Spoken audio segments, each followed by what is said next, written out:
In this lecture and in next few lectures, we are going to learn about some super useful features that Mongoose offers us in order to model our data. And in this lecture, we are going to learn about virtual properties. So in Mongoose model, virtual properties are basically the fields which we can define on a Mongoose schema. But these properties do not get persisted to the database. And these properties are computed dynamically when you retrieve documents. In simple words, these fields will be available in the resulting document when we query data from the database, but these fields will not be saved in the database. Usually, we create virtual properties by deriving them from existing fields. For example, let's say we are storing the date of birth of a user in the database. From this date of birth property, we can calculate the age of the user. So, in the data model, age can be a virtual property which can be derived from the date of birth field. Another example would be, let's say in the database, we are storing the distance between two places in miles. But in the result, we want to output the distance in kilometers. So we can easily do that conversion from miles to kilometers using virtual properties. Let's understand how we can add virtual properties in a model schema. For that, let's go to VS Code. And here, let's go to this models folder and let's go to hotel.js file. So in here, we are defining a schema for the hotels model. Now, in order to create a virtual property, what we can do is, after we have created the schema, on that schema, here we are calling the schema as hotel schema. On that, we can use this virtual method.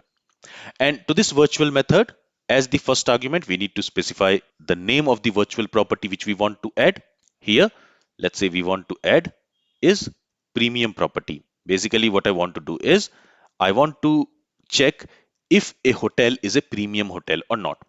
And to set a hotel as a premium hotel, we are going to check its cheapest price. If the cheapest price of that hotel is greater than or equal to 500, then in that case, we are going to set that hotel as premium hotel. So for other hotels, this is premium should be false. But for those hotels where the cheapest price is greater than or equal to 500, this is premium should be true. Now we are not going to save this is premium field in the database. Instead, what we are going to do is when we are going to query the data from the database, and after we have queried it, we are going to add this is premium field to each document. So this is premium will be a virtual property. It is not saved in the database, but on the resulting documents, we are going to create it and we are going to set its value based on the value of cheapest price. Now here we are creating a virtual property. On that, we are going to use this get method. Now what this get method is going to do?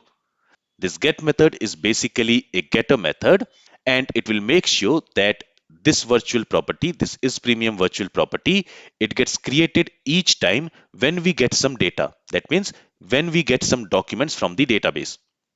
For example, in the hotels collection, currently we have 33 documents.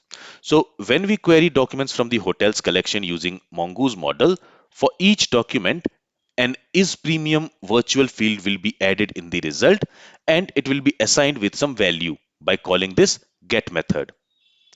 Now to this get method, we are going to pass a callback function and here I'm going to use regular function syntax. Here I'm not using an arrow function syntax. Why? Because when we use arrow function syntax, arrow function does not get its own this keyword. And inside this callback function, I want to use this variable. So in case of a regular function, this variable will point to the object on which we have called it. But in case of arrow function does not get its own this variable. So it will point to the this variable of its outer scope. And in that case, we might get an unexpected result. So that's why it's better to use this regular function syntax when you want to use this variable inside that function instead of using arrow function syntax. So inside this function, since I want to use this variable, here I'm using regular function syntax. I hope you got the point. And here, this variable inside this function will point to the document which is currently being processed. Okay. And from that document, we want to access the value of cheapest price. As you can see in the intelligence also, it is showing me this property. That's because this variable is going to point to the current document which is being processed. From that document, we want to read its cheapest price value, and if it is greater than or equal to 500, and I want to return that value. Basically, this expression here, it is going to return us a Boolean value. If the cheapest price is greater than or equal to 500, this expression will return true. So we want to return true, and true will be assigned to this IsPremium property. But if the cheapest price is less than 500, then false will be returned from this function, and false will be assigned to this IsPremium property. Again, this IsPremium property will be created virtually. It will not be added in the database. This is very important to understand. So this is the first step. Here we have created this IsPremium virtual property, and we are assigning it with some value with the help of this get method. Now, in order to display this IsPremium property in the result, we also need to add it to the schema. Currently, if I save the changes and if we go to Postman, and from there, let's go to get all hotels request. And currently, if I send a request, in the result, you will not see IsPremium property added. Okay, let's go to the first document. So in the result, you will not see IsPremium property added anywhere. That's because in order to make this virtual property visible in the result, we also need to add some options. So here, when we are creating this schema using this Mongoose schema, as the first argument, we are passing this object where we are specifying which properties do we want to have in the model. And we are also adding some validators on that. But this Mongoose schema also takes a second argument. That argument is the options object, and in that options object we can set some options. So for example, here I can set to JSON, and to this we need to assign a document, and there we need to set virtuals to true. What this mean? This mean that each time when the data will be outputted as JSON, we want virtual properties to be added to that JSON data. Here from the Postman, when we are requesting the data, we are requesting it in JSON format. So when from our Express application, we are going to output the data as JSON. In that JSON result, we also want to have all the virtual properties added. So that's why we are setting this virtuals to true. If I save the changes and if I go back to Postman now, and if I send the request, now you will see that we also have this IsPremium property. And for this IsPremium is false because the cheapest price here is 120, which is not greater than or equal to 500. But for a document, if I scroll to the bottom where we have documents with higher price, so here the cheapest price is 600, so IsPremium is true. So since we want to output data in JSON format, and when we are outputting data in JSON format, there we want to show all the virtual properties, we are setting virtuals to true. Now here it is only going to set the virtual properties on the JSON data. But if we want to use that virtual property in our code, for example, if we want to use this IsPremium property in our code, in the code we are working with an object, right? We are going to work with this hotel model object. So here if I save the changes and let me go to controller,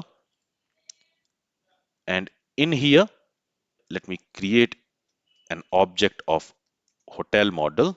So for that I can say new hotel, and then if I say hotel dot, you will see all the properties which we have on the hotel document. So for example, we have this featured property.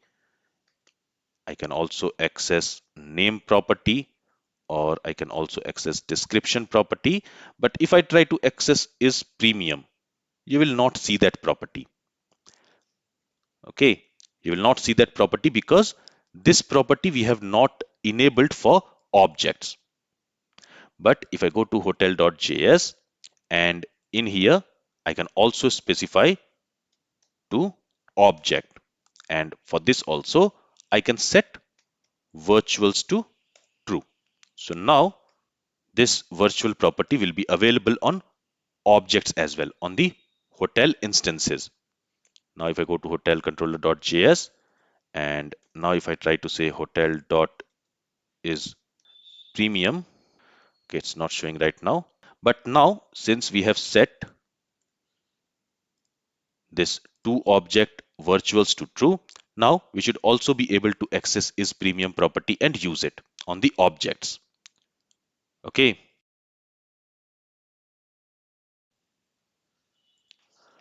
All right. Now, one thing which you need to remember is that since the virtual properties are not saved in the database, you cannot use virtual properties while querying the data from the MongoDB collection. So, for example, in getAll method here, when we are using the find method here, so for example, if I write this code, const hotels equals, and if I say hotel.find, and to that, if I pass a filter query like this, and there if I say is premium false, I cannot use this is premium property in order to query document, because this is premium field, it is a virtual property on the document. It is not saved in the database. So I cannot use it for querying the documents from the database. This is very important to understand. If you try to do this, you're going to get an error. So the points which you need to remember about virtual properties is that virtual properties do not exist in the MongoDB database collection.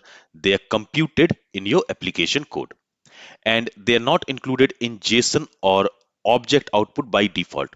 To include them, you need to set virtuals to true. So it should be virtuals, and it should be set to true in the options object of toJSON and toObject properties. And a very important point to remember, you cannot use virtual properties while querying the documents from a MongoDB collection, because the virtual properties are not saved in the MongoDB collection. This is very important. And this is all I wanted to cover in this lecture about the virtual properties. If you have any questions from this lecture, then feel free to ask it. Thank you for listening and have a great day.